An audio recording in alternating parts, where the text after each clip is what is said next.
स्वागत है दोस्तों आपका हमारे YouTube चैनल वीर भूमि बुंदेलखंड ITI में। मैं अरशद आलम रजा आपका एक बार फिर स्वागत करता हूं अपने चैनल पर। वीडियो को शुरुआत करने से पहले मैं आपसे यही कहूँगा कि अगर आप हमारे चैनल पर नए हैं तो फटाफट हमारे चैनल को सब्सक्राइब कीजिए, बेल आइकन को ऑन कीजिए ताकि पल पल की नोटिफिकेशन आपके मोबाइल में पहुँचती रहे। तो दोस्तों आज हम क्लास लेंगे वर्कशॉप कैलकुलेशन की। इससे पहले हमने थ्योरी की एक चैप्टर को कवर किया इलेक्ट्रीशियन का, जिसमें हमने टूल्स के बारे में जानकारी, मानक औजार वाला चैप्टर खत्म कर लिया। आज हम फिर वर्कशॉप कैलकुलेशन के एक चैप्टर पे आते हैं और वर्कशॉप कैलकुलेशन की मैथ वाले चैप्टर को कवर करते हैं, जिस चैप्टर का नाम है अनुपात। क्या? अनुपात, इंग्लिश में कहें तो रेशियो। ठीक, आज हम इस चैप्टर को कवर करेंगे। क्या चैप्टर है? अनुपात। सबसे पहली बात आती है कि अनुपात का सिंबल क्या होता है। तो ये जो दो पॉइंट लगा देते हैं, दो बिंदी, इसको हम क्या बोलते हैं? रेशियो। कहीं भी अगर ये ऐसा चिन्ह बना हो हमारे सामने तो हम इसको क्या कहेंगे? अनुपात। ठीक है, जैसे हमने आपसे कहा कि 1:2, तो दो बिंदी लगाइए और 2 लिख दीजिए। मैंने आपसे कहा 3:4, तो 3 के बाद 2 बिंदी लगाइए और ये हो गया 4। ठीक, मैंने आपसे कहा 5:6, तो ये आपने 2 बिंदी लगाई और ये 6। ठीक, ये होता है अनुपात का चिन्ह। क्या होता है? ये होता है अनुपात का चिन्ह। ये 2 बिंदी जो लगा रहे हैं ये क्या है? एक तरीके का अनुपात का चिन्ह। ठीक, एक होता है समान अनुपात। समान अनुपात का चिन्ह होता है आपका 4 बिंदी। क्या बिंदी? 4 बिंदी। यानी ये जो डबल अपन लगा रहे हैं इसको डबल कर देंगे, यानी 4 बिंदी। यानी ये जो होगा ये किसका होता है? आपका समान अनुपात। क्या होता होगा? ये समान अनुपात। जैसे मैंने आपसे कहा आप लिखिए, तो ये क्या है? दो अनुपातों को जोड़ने के लिए हम समान अनुपात का प्रयोग करते हैं। जैसे मैंने आपसे कहा 1:2, ठीक, समान अनुपात 3:4। क्या कहा? 1:2 समान अनुपात 3:4। यानी दो अनुपात की फॉर्म को एक फॉर्म में लिखने के लिए हम बीच में समान अनुपात लगाते हैं। तो ये सिंबल होता है आपका समान अनुपात का और ये होता है अनुपात का। ठीक, अनुपात का चिन्ह क्या होता है? 2 बिंदी हमने लगा दी। अब आते हैं इसकी बेसिक पॉइंट पे कि अनुपात होता क्या है, इसे सॉल्व कैसे करते हैं। अब इसके बारे में जानकारी लेते हैं। तो मैं आपको बताता हूं सीधे सीधे। जहां भी हम अनुपात का चिन्ह लगा होता है, जैसे मैंने लिख दिया 5:6, यानी 5:6, यानी 5:6। ये सामने आपको लिखा, मैंने कहा इसको आप सॉल्व करिए। तो हम जब अनुपात का चिन्ह हटाएंगे तो हम बटे लगाना पड़ेगा। यानी ये लिखा है 5/6। जैसे मैंने आपसे कहा 1:2, तो ये लिखा है 1/2। यानी अनुपात का चिन्ह हटाते हैं और बटे लगा देते हैं। यानी लिख दिया 7:8, तो ये लिखा है 7/8। यानी फ्रैक्शन की फॉर्म में, यानी भिन्न की फॉर्म में हम उसको लिखने के लिए बटे लगा देते हैं। जैसे मैंने आपसे कहा 9:6, यानी लिखा है 9/6। क्लियर है? यानी अनुपात का चिन्ह हटाते हैं और हम और बटे लगा देते हैं। ठीक है, अब अनुपात तो हो गया। अब अनुपात को हटाने के लिए हम बटे का प्रयोग करते हैं। ठीक है, लेकिन अनुपात होता क्या है? अनुपात भी एक तरीके का हम कह सकते हैं, सरल भाषा में कहते हैं अनुपात एक तरीके का अंदाजा होता है। क्या होता है? अंदाजा होता है। जैसे मैंने आपसे कहा कि राम और श्याम के वेतन का अनुपात 1:2 है। कितना है? 1:2 है। तो ये जो 1:2 है ये कंफर्म नहीं है। मतलब कहने का मतलब है जो अनुपात होता है वो एक तरीके का अंदाजा होता है। यानी उनका जो भी वेतन होगा वो 1:2 की फॉर्म में होगा। कहने का मतलब मेरा ये है कि राम और श्याम जितना भी अपनी इनकम, जितना भी सैलरी कमा रहे होंगे, उनके जो सैलरी का रेशियो होगा वो 1:2 होगा। ये नहीं, इसका मतलब ये नहीं है कि वो 1 रुपए कमा रहा है वो 2 रुपए कमा रहा है। यानी उनका रेशियो जो होगा वो 1:2 की फॉर्म में होगा। कहने का मतलब मेरा ये है कि ये जो आपका अनुपात होता है वो कंफर्म नहीं होता है। अनुपात को हटाते हैं तो बटे तो लगता है, तो उसमें x भी लगा देते हैं। जैसे मैंने कहा 1:2, तो 1:2 को हम क्या लिख देंगे? 1x/2x। यानी x में कोई संख्या छुपी हुई है, तब हम x की वैल्यू निकालेंगे, तभी हमें एग्जैक्ट वैल्यू पता चलेगी कि एक्स की फॉर्म में ये लिखा क्या है। मैंने आपसे कह दिया दो संख्याओं का अनुपात 1:2 है, यानी यही मान लीजिए दो संख्याओं का अनुपात 1:2 है, तो आप वो संख्या बता सकते हो? नहीं बता सकते हो, क्योंकि वो संख्याएं बहुत होंगी। क्यों? वो संख्याएं 4 और 8 भी हो सकती हैं, क्योंकि 4 एकम 4 और 4 दूनी 8, इनका अनुपात भी हो गया।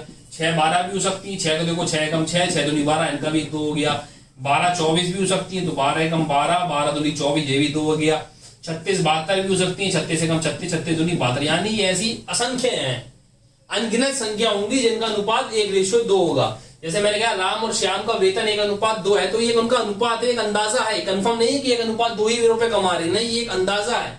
ठीक है, तो राम और श्याम का जो वेतन होगा, सपोज दैट एक 10,000 कमा रहा, दूसरा 20,000 कमा रहा, तो वो हो गया 1:2। एक 5,000 कमा रहा, एक 10,000 कमा रहा, एक 60,000 कमा रहा, तो 30,000 कमा रहा, तो 1:2 की फॉर्म बन गई। यानी अनुपात जो होता है वो हमारा एक तरीके का अंदाजा होता है, आप ये बात ध्यान रखिए।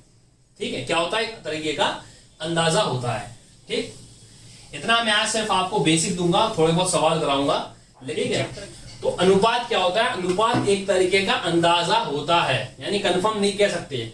हमने कह दिया किसी संख्या का अनुपात 2:3 है, तो यानी वो संख्या 2x और 3x होंगी, यानी 2:3 तो उनका रेशियो है, लेकिन वो संख्या क्या होंगी? तो यानी x और 3x, यानी जो x लगा है इसकी फॉर्म में होंगी। जब हम इस x की वैल्यू पता लगाएंगे तभी कंफर्म बता पाएंगे वो 2:3 में कौन सी संख्या होती। ऐसे तो 2:3 में काफी संख्या हो सकती, मान लीजिए चलो 12 18 20 30, तो सब संख्या ऐसी 2:3 के फॉर्म में होती है।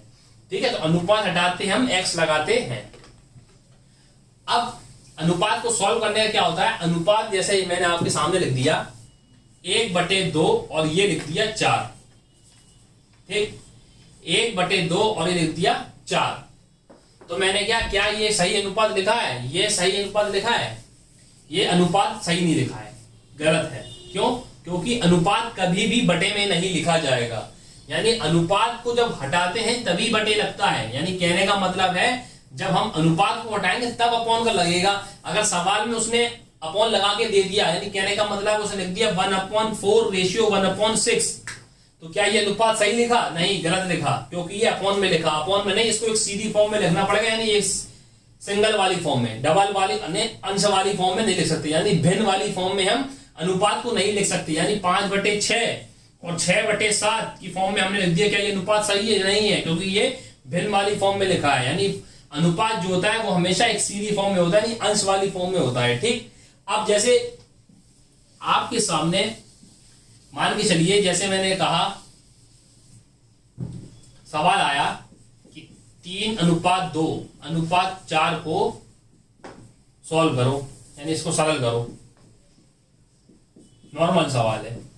ठीक है, तो पहली बात आप ध्यान रखिए कि जब भी अनुपात बटे में होगा तो वो सही नहीं होगा, यानी वो गलत होगा। इसको यानी ये जो अपॉन वाला है इसको हमें सॉल्व करना पड़ेगा। तो हम कैसे सॉल्व करेंगे? ये जो 2 है, हर में जो 2 है, हमें इसका क्या लेना पड़ेगा? हमें इसका लासा लेना पड़ेगा। क्या लेना पड़ेगा? लासा। हिंदी में बोले तो लघुत्तम समावर्त है। ठीक है, इंग्लिश में बोले एलसीएम। तो 2, ठीक है, अब इधर कुछ नहीं तो अपने मन से 1 मान लीजिए, यानी 2 हो गया इसका लासा। अब देखिए मैं क्या करता हूं, मैंने 2 से 2 लासा ले लिया, तो 2 का गुणा मैंने 2 का भाग 2 में दिया। लासा हम अपने मन में ले लेंगे, साइड में लिख लेंगे, सवाल में यूज नहीं करेंगे। देखिए मैं अभी आपको और प्रैक्टिस करा दूंगा, ठीक, अगर आपको समझ में नहीं आता है। देखिए तो क्या हुआ, 3/2 4 था, इधर मैंने अपने मन से इधर 1 लगा दिया। ठीक है, तो 2 हमने इसका लासा ले लिया।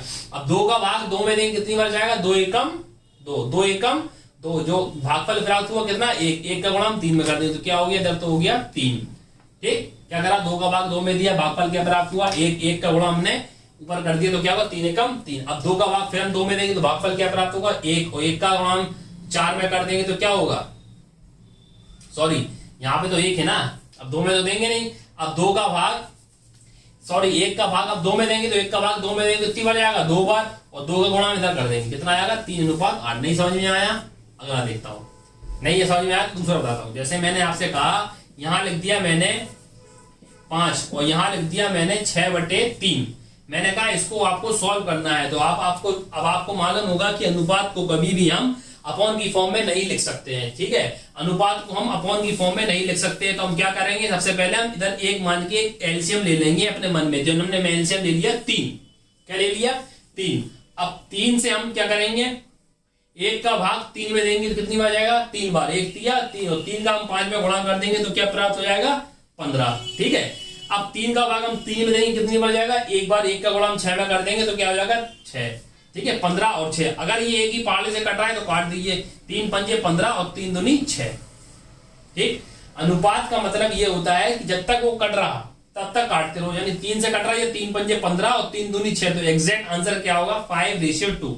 यानी मैंने आपके सामने लिख दिया 5:4 और लिख दिया 2/8। इसको सरल करना है, अनुपात लिखा है ये। ठीक है, सिर्फ मैं आपको आज बेसिक बता रहा हूं, सवाल अभी कराऊंगा, सिर्फ आपको बता रहा हूं। ठीक है, तो 4 और 8 का आपने लासा मान लिया 8, पीछे सवाल में कोई रोल नहीं होगा, लासा का आपको अपने मन से लासा मानना पड़ेगा। ठीक है, 8 आपने 4 और 8 का लासा मान लिया 8। अब 4 का भाग अब 8 में देंगे तो कितनी बार जाएगा 2 बार, 4 दूनी 8, 2 का 5 में गुणा कर देंगे तो क्या हो जाएगा 10, 5 दूनी 10। 4 का भाग आपने 8 में दिया, कितनी बार गया 2 बार गया, 4 दूनी 8, 2 का 5 में गुणा कर दिया 10। अब 8 का भाग अब 8 में देंगे तो कितनी बार जाएगा 1 बार जाएगा, और 1 का गुणा आप 2 में कर दोगे तो क्या हो जाएगा 10:2। क्या ये किसी पाले से कट रहा है, हाँ कट रहा है, 2 से 2 पंजे 10, 2 एकम 2, अब नहीं कट रहा है, तो आंसर क्या होगा 5:1। कहने का तात्पर्य यह है मेरा कि जब 20 अनुपात की फॉर्म में बटे आ जाता है तो सबसे पहला काम हमारा ये होता है कि हमें इस बटे को खत्म करना है।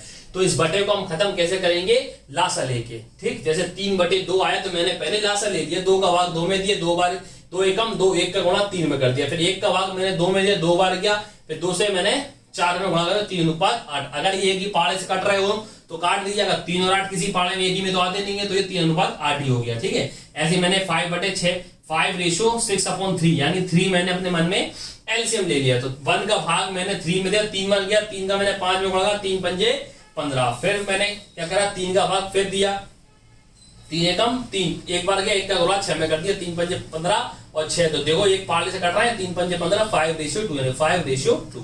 ठीक, यानी कहने का तात्पर्य यह है कि अनुपात को कभी भी हम बटे में नहीं लिख सकते। अनुपात को जब अनुपात हटता है तब बटे लगता है। अगर सवाल में अनुपात भी लगा है और बटे भी दिया है, यानी ये फॉर्म भी दी है, तो सबसे पहला काम हमारा क्या है कि ये अनुपात सही नहीं है, इसको हमें सरल करना पड़ेगा। तो सरल करने के लिए हमें एलसीएम लेना पड़ेगा और एलसीएम लेके ही हमें इसको हटाना पड़ेगा। ठीक, ये हो गई हमारे बटे वाली बात। अब क्या है, मैंने आपको बताया कि बटे में हम अनुपात को नहीं लिख सकते हैं। उम्मीद करता हूं आपको बात समझ में आई। यानी कहने का मतलब ये है कहीं 1:2, 3:4 लिखा है, यानी ये जो रेशियो लिखा है ये तो गलत लिखा है। गलत मतलब सही सरल नहीं है। तो पहले हमें क्या करना पड़ेगा, पहले हमें इस 2 और 4 को हटाना पड़ेगा। 2 और 4 को हटाने के लिए हमें क्या करना पड़ेगा, रेशियो एलसीएम लेना पड़ेगा। एलसीएम क्या आएगा इसका 4। एक प्रैक्टिस करा दो, एलसीएम ने 4 मान लिया, 2 का भाग आप 4 में देंगे तो कितनी बार जाएगा 2 बार, 2 का गुणा 1 में करा, 2 एकम 2। अब यहां कुछ नहीं तो अपने मन से 1 मान लीजिए, 1 का भाग 4 में दी, कितनी बार जाएगा 4 बार, 4 का गुणा 3 में करेंगे कितनी बार जाएगा 4 तिया 12, 4 का भाग 4 में देंगे कितनी बार जाएगा 1 बार, 1 का गुणा 1 में करेंगे तो क्या हो जाएगा 1। अब आपने सोचा कि भैया 2 12, 2 से ये कट रहा, 2 से ये कट रहा, लेकिन 2 से ये नहीं कट रहा, इसलिए हम इसको आगे सॉल्व नहीं करेंगे, इतना ही छोड़ देंगे। अगर यहाँ पे 4 होता तो कट जाता, 2 एकम 2, 2 6 12, 2 दूनी 4, लेकिन यहाँ 4 नहीं, यहाँ 1 है, तो हमारा आंसर सिर्फ यही होगा। ठीक, उम्मीद करता हूं आपको समझ में आया होगा कि बेसिक में अनुपात रेशियो हम कहते किसे हैं। ठीक, अब आती है बात, पहले शुरुआत में जो आपके सवाल आएगा वो 3 फॉर्मूले में जो आपको बता रहा हूं उसके ऊपर देगा। ठीक है, अगर वो आपसे कह दे 2 संख्या दे दो, यानी ए व बी, वो कहेगा ए बी का मध्य अनुपात क्या होगा, मध्य अनुपात, ए और बी का मध्य अनुपात। तो मध्य अनुपात का फॉर्मूला होता है अंडर रूट में ए बी। क्या होता है, अंडर रूट में ए बी। नहीं समझ में आया, यानी कहने का मतलब है मैंने आपसे कह दिया जैसे 9 और 4 का मध्य अनुपात क्या है, मध्य अनुपात क्या है, तो मध्य अनुपात का फॉर्मूला क्या होता है, अंडर रूट ए बी, यानी जो दोनों सवाल जो संख्या दी है उनको अंडर रूट में लिख दो, यानी 9×4 अंडर रूट में, तो क्या आएगा इसको सॉल्व करने पर, अंडर रूट में 36, 36 इसका वर्गमूल होता है 6 का, तो 6 हो गया हमारा आंसर। ठीक, आपको ये नोट करना है मध्य अनुपात बराबर क्या होता है, अंडर रूट ए बी। ये फॉर्मूला आपको याद रखना है कि मध्य अनुपात बराबर अंडर रूट ए बी। जो भी सवाल आएगा वो दे देगा, जैसे 5 और 6 का कह दे, मतलब ऐसी संख्या देगा जो किसी ना किसी का वर्गमूल होगा। ठीक है, तो आपको सिर्फ फॉर्मूला याद करना है अंडर रूट ए बी।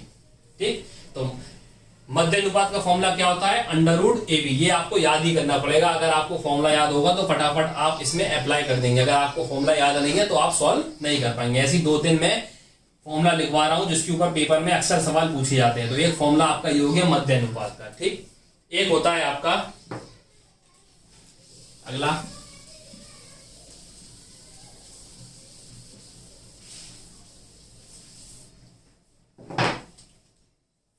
अगला आपका होता है, वो दे देगा आपको ए बी सी, 3 वेरिएबल दे देगा आपको, और होगा अगर इसका सॉरी 2 देगा, क्या ए बी का तृतीय अनुपात क्या होगा, क्या होगा, थर्ड प्रोपोर्शनल पूछ रहा है, तृतीय अनुपात।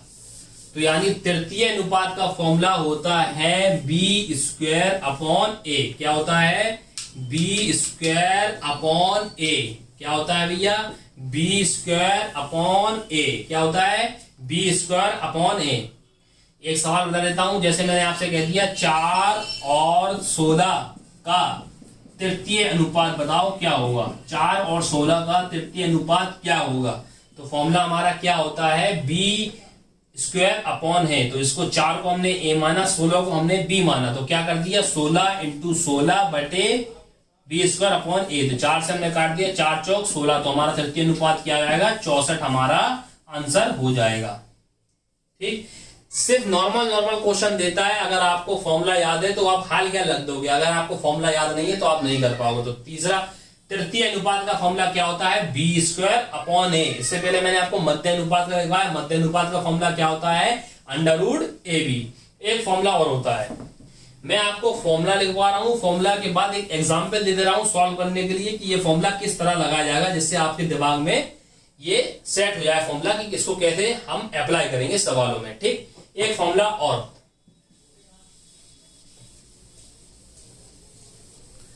ठीक, एक फॉर्मूला होता है हमारा चतुर्थ अनुपात का। क्या होता है, चतुर्थ अनुपात। क्या पूछेगा, चतुर्थ अनुपात। चतुर्थ अनुपात में क्या होगा, आपके सामने 3 वेरिएबल हो जाएंगे। अब ए बी सी कितने वेरिएबल हो जाएंगे, 3 वेरिएबल हो जाएंगे। तो चतुर्थ अनुपात का फॉर्मूला होता है बी सी अपॉन ए। क्या होता है भैया, बी सी अपॉन ए। ये होता है चतुर्थ अनुपात का फॉर्मूला। क्या होता है भैया, बी सी अपॉन ए। क्या होता है भैया, बी सी अपॉन ए। ठीक, जो होता है आपका फोर्थ प्रोपोर्शनल। जैसे मैंने आपसे सामने लिख दिया 8, 12 और 6 का चतुर्थ अनुपात क्या होगा। ठीक, चतुर्थ अनुपात क्या होगा, तो क्या हो जाएगा भैया 8, 12, 6। तो फॉर्मूला लगा दो, इसको ए मान लो, इसको बी मान लो, इसको सी मान लो। तो क्या होता है, बीसी अपॉन है, तो 12/6/8। 4 से काटो, 4 दूनी 8, 4 तिया 12, 2 से काटो 6 को 3 बार, तो चतुर्थ अनुपात क्या आएगा भैया 9। ठीक, ये आपका उत्तर हो जाएगा। ठीक, ये 3 फॉर्मूले होते हैं, जो 3 फॉर्मूले बहुत ही इंपॉर्टेंट होते हैं। सीधे सीधे क्वेश्चन पूछेगा कि इन वेरिएबल का मध्य अनुपात क्या होगा, इन वेरिएबल का तृतीय अनुपात क्या होगा, इन वेरिएबल का चतुर्थ अनुपात क्या होगा। तो अगर आपको फॉर्मूला मालूम होगा तो आप फटाफट इसको सॉल्व कर देंगे, अगर आपको फॉर्मूला नहीं मालूम है तो आप सॉल्व नहीं कर पाएंगे। तो सबसे पहला काम क्या है कि आपको तीनों फॉर्मूलों को आपको याद करना जरूरी है। क्या क्या फॉर्मूले हैं, मैं एक बार आपको रिपीट कर देता हूं। अभी मतलब है कि अगर आपको फॉर्मूला मालूम होगा तो आप हाल क्या सॉल्व कर देंगे, अगर आपको फॉर्मूला मालूम नहीं है तो ये सवाल सॉल्व नहीं होगा। सवाल को सॉल्व करने के लिए आपको फॉर्मूला याद होना बहुत मस्ट है। ठीक है, तो फॉर्मूला में आपको एक बार और रिवीजन कर देता हूं कि फॉर्मूला क्या है। ठीक, अगर वो आपसे मध्य अनुपात कहे, क्या कहे भैया, मध्य अनुपात। मध्य अनुपात कहे तो फॉर्मूला क्या होगा भैया, अंडर रूट ए बी। क्या होगा भैया, अंडर रूट ए बी। अगर वो आपसे कहे तृतीय अनुपात, तृतीय अनुपात, तृतीय अनुपात का फॉर्मूला क्या होगा भैया, बी स्क्वायर अपॉन ए। क्या होगा, बी स्क्वायर अपॉन ए। अगर वो आपसे क्या है चतुर्थ अनुपात, क्या क्या भैया चतुर्थ अनुपात, तो इसका फॉर्मूला क्या होगा भैया बीसी अपॉन ए। क्या होगा बीसी अपॉन ए। तो ये तीन फॉर्मूले हैं, इसी के ऊपर सवाल अक्सर पूछता है। ठीक है, तो उम्मीद करता हूं आपको ये फॉर्मूले समझ में आए होंगे और इसको याद करना जरूरी है। अगर आप इस फॉर्मूले को याद करेंगे तभी आप इस पेपर एग्जाम में इस क्वेश्चन को सॉल्व कर पाएंगे। ठीक है, अब मैं आपको इसी के ऊपर कुछ क्वेश्चन देता हूं प्रीवियस ईयर के, लगवाता हूं। ठीक है, आइए देखते हैं पहला सवाल करते हैं प्रीवियस ईयर का। जैसे आपके सामने आया 5 व 10 का तृतीय अनुपात क्या है। क्या भैया 5 व 10 का तृतीय अनुपात क्या है।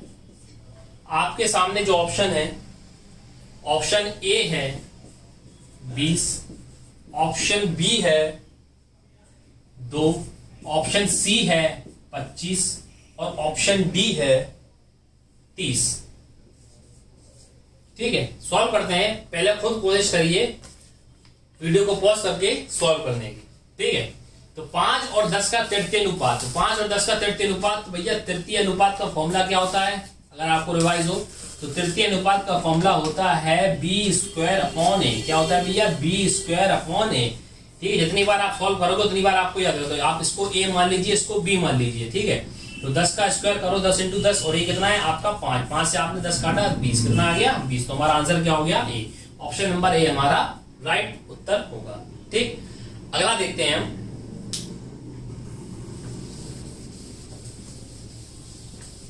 जैसे एक क्वेश्चन देता हूं मैं आपको,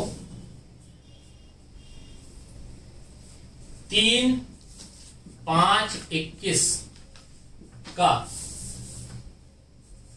चौथा अनुपात क्या है। चौथा अनुपात क्या है, यानी चौथा अनुपात यानी फोर्थ प्रोपोर्शनल, यानी चतुर्थ अनुपात क्या है। 3, 5, 21 का चतुर्थ अनुपात क्या है। आपके सामने ऑप्शन दिए हैं 25, ऑप्शन ए है 25, ऑप्शन बी है 25, ऑप्शन बी है आपका 35, ऑप्शन सी है आपका 30 और ऑप्शन डी है आपका 20। ठीक, ये हो गए आपके ऑप्शन। क्या कह रहा है भैया 3, 5, 21, क्या है 3, 5, 21 का चतुर्थ अनुपात बताना है। तो इसको आप ए मान लीजिए, इसको आप बी मान लीजिए और इसको आप सी मान लीजिए। सबसे पहले क्या करते हैं हम चतुर्थ अनुपात का फॉर्मूला लगाते हैं। चतुर्थ अनुपात, तो चतुर्थ अनुपात का फॉर्मूला क्या होता है भैया BC अपॉन ए। क्या होता है भैया BC अपॉन ए। तो B क्या माना हमने भैया 5 को, C का हमने माना 21 को, A क्या माना 3 को। 3 से हमने 21 को काटा, 3 सत्ते 21 और 7 का गुणा 5 में कर दिया तो क्या आंसर आ गया भैया 35। तो चतुर्थ अनुपात क्या हो गया भैया 35। ऑप्शन नंबर बी हमारा राइट उत्तर होगा। ठीक है, तो उम्मीद करता हूं आपको ये समझ में आया होगा। अब मैं आपको एक सवाल और देता हूं, एक सवाल देता हूं मैं आपको। 3 व 192 का मध्य अनुपात क्या होगा। 3 और 192 का मध्य अनुपात क्या होगा। ऑप्शन ए है आपका 24, ऑप्शन बी 24, ऑप्शन बी है आपका 26 और ऑप्शन सी है आपका 22 और ऑप्शन डी है आपका 28। तो पहले आप वीडियो को पॉज करिए, सवाल समझिए क्या कह रहा है और खुद से एक बार सॉल्व करने की कोशिश करिए। क्या सवाल है 3 और 192 का मध्य अनुपात, किसका मध्य अनुपात बताना है 3 और 192 का। तो सबसे पहले क्या है इसको ए मान लीजिए, इसको बी मान लीजिए। अब आता है मध्य अनुपात, तो मध्य अनुपात का फॉर्मूला क्या होता है अंडररूट ए बी। क्या होता है भैया अंडररूट ए बी। तो बस रख दीजिए ए की जगह 3 और बी की जगह 192। सॉल्व कर दिए, 3 दूनी 6, 3 नाम 27, हाथ से लगाई 2, ठीक 3 एकम 3 और 2 5, कितना आ रहा 576। अगर आपको वर्गमूल याद होगा तो आप फटाफट कर दोगे। 576 जो आपका होता है वो 24 का होता है वर्गमूल। किसका होता है 24 का। तो आंसर हो जाएगा ए। ये वर्गमूल निकालना आपको आता होगा, अगर नहीं आता है तो इसके बाद एक चैप्टर है वर्गमूल घनमूल, तो वो भी मैं आपको बता दूंगा। अगर नहीं आता है तो 576 को आप ऐसे सॉल्व करेंगे जो अपना लासा निकालने का तरीका होता है, 2 दूनी 4 2 अट्ठे 16, इसको पूरा पूरा तक बंद नहीं बन जाए तो यहां से सॉल्व करो तो 24 आ जाए। ठीक, तो इसका आंसर क्या हो जाएगा 24। ठीक, उम्मीद करता हूं मैंने आपको चतुर्थ अनुपात, तृतीय अनुपात, मध्य अनुपात के बारे में बताया कि इसका फॉर्मूला क्या होता है और रेशियो के बारे में बताया कि अनुपात कहते किसे हैं। अब मैं आपको एक सवाल एक होमवर्क के तौर पर देता हूं और आपसे यही कहूंगा कि आप इसका आंसर कमेंट बॉक्स में लिखें ताकि हमें पता चले कि कितने लोगों को समझ में आया है। ठीक है, एक सवाल आपको देता हूं आपके लिए, आपका है 3, 4, 9 का चतुर्थ अनुपात क्या होगा? क्या होगा? बहुत ही सरल सवाल है, ये आपके सामने लिख रहा हूं और कमेंट ज्यादा से ज्यादा आना चाहिए अगर आपको ये समझ में आया होगा। ऑप्शन ए है आपका 11, ऑप्शन बी है आपका 12, ऑप्शन सी है आपका 16 और ऑप्शन डी है आपका 10। ठीक, क्या सवाल है एक बार मैं फिर बोल देता हूं कि 3, 4, 9, 3, 4, 9 क्या है भैया? 3, 4, 9 का चतुर्थ अनुपात क्या होगा? ऑप्शन आपका ए है 11 यानी 11, ऑप्शन बी है आपका 12, ऑप्शन सी है 16 और ऑप्शन डी है 10। ठीक, ये सवाल मैं आपको होमवर्क के तौर पर देता हूं, आप सभी इसका आंसर नीचे कमेंट बॉक्स में दीजिए और मुझे बताइए कि आपको कितना समझ में आया। मिलते हैं आपको कल, तब तक के लिए नमस्कार।